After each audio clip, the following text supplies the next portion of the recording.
প্রতি বছর ভাদ্র মাসের কৃষ্ণপক্ষের অষ্টমী তিথিতে পালিত হয় জন্মাষ্টমী। শাস্ত্র অনুসারে এই তিথিতেই জন্মগ্রহণ করেন বিষ্ণুর অষ্টম অবতার ভগবান শ্রীকৃষ্ণ।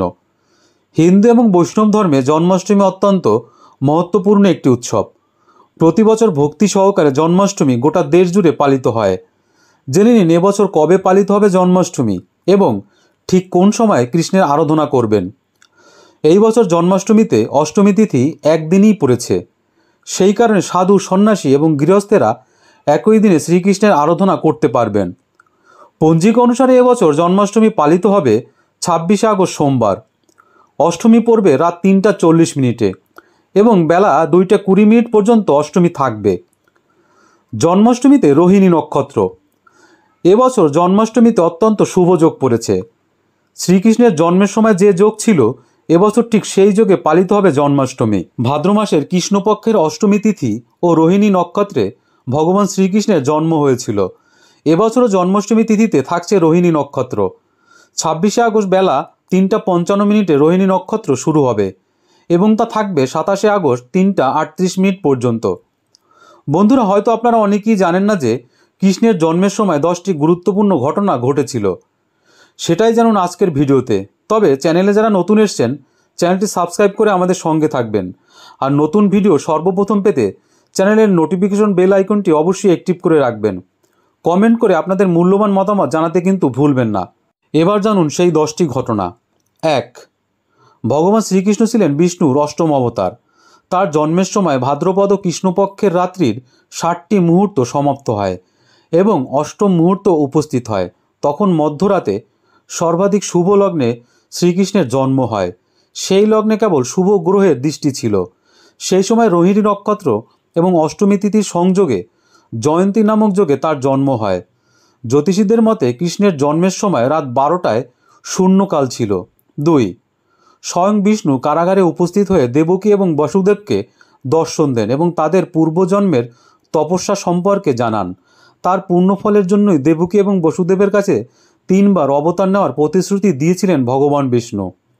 বিষ্ণু দেবকীকে জানান যে প্রথম জন্মে বৃষিগর্ভ নামক এক পুত্র হয়।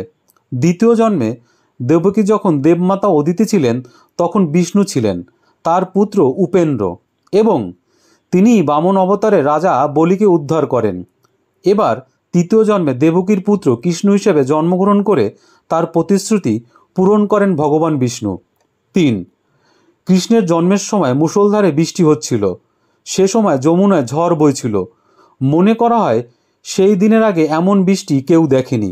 কৃষ্ণের জন্মের সময় বিষ্ণুর আদেশে যোগমায়া প্রকট হয়ে দেবকী এবং বসুদেবের মন থেকে বিষ্ণু দর্শন লাভ এবং তাদের পূর্বজন্মের স্মৃতি মুছে দেন। যোগমায়ার প্রভাবে সে সময় শেষনাগ বলরাম রূপে রোহিণীর গর্ভস্থ হন।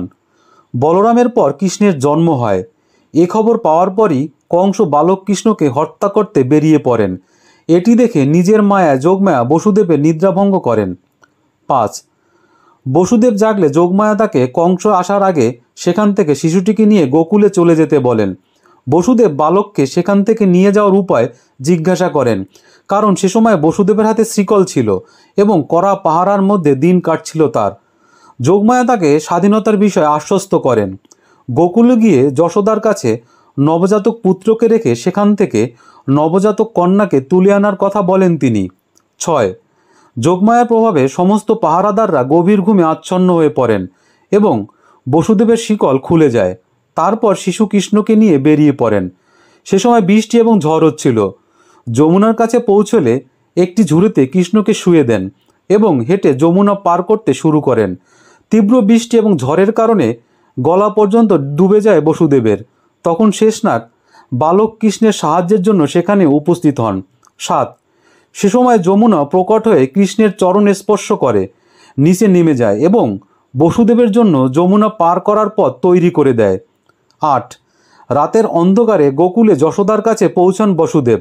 সেখানে নবজাতক কৃষ্ণকে শুয়ে দিয়ে সেখান থেকে কন্যা সন্তানকে তুলে কারাগারে ফিরে আসেন। তারপর দেবকীর কাছে ওই বালিকাকে শুয়ে দেন।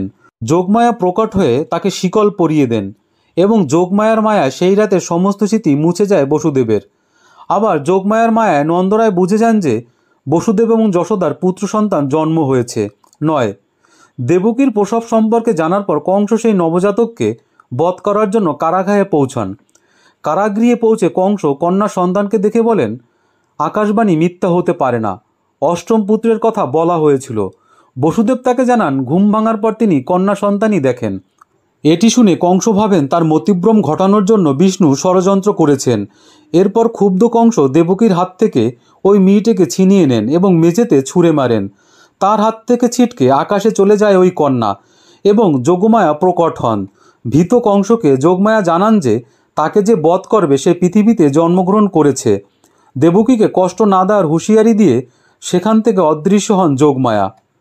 জয় শ্রীকৃষ্ণ। সকলকে অশেষ ধন্যবাদ।